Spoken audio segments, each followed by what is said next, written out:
Is Bada, short for Bada, my dad. The blueprint from which I was built.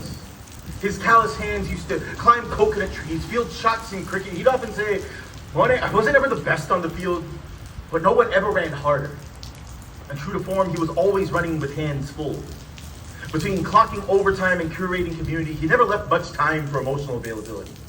It took retirement to show the toll taken by body and soul. After 30 years in a machine shop, his hands now tremble.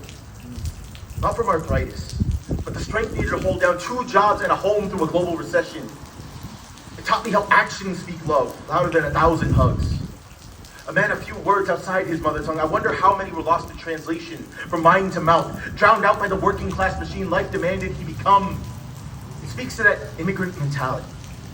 You take every stone thrown to build your home, pave paths for your children to follow. When my dad trekked miles in the mud to reach the temple atop the mountain, my bare feet climbed stone steps when my time came.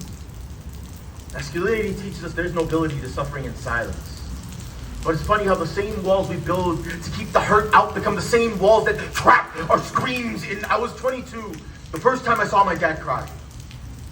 Overcome with the weight of holding down his family, while siblings feud, while an older brother dies. It was the moment I realized that adulthood only really begins when you realize your parents are human. And what could be more humanizing than finding out your parents, your dad, takes the same medication as you for anxiety?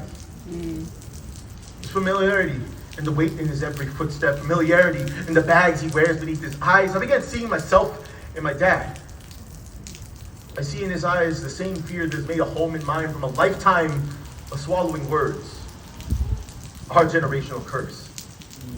But who'd have thought the first step in healing those ills would come off the back of a manic episode? At 28, my dad and I had the most emotionally honest conversation of my life. I told my dad, I think he's strong. And all he said back to me was, baby, I always thought I was weak. And then one night, it was you that taught me there's a strength in vulnerability that goes unspoken. And I never got through everything I did and still be the man I am today without your hands there to pave the way. Quote, every father should remember that one day his son will learn from his example, not his advice. To which I respond, every son should remember that the same hands that helped you learn to walk will one day look to yours to help them do the same.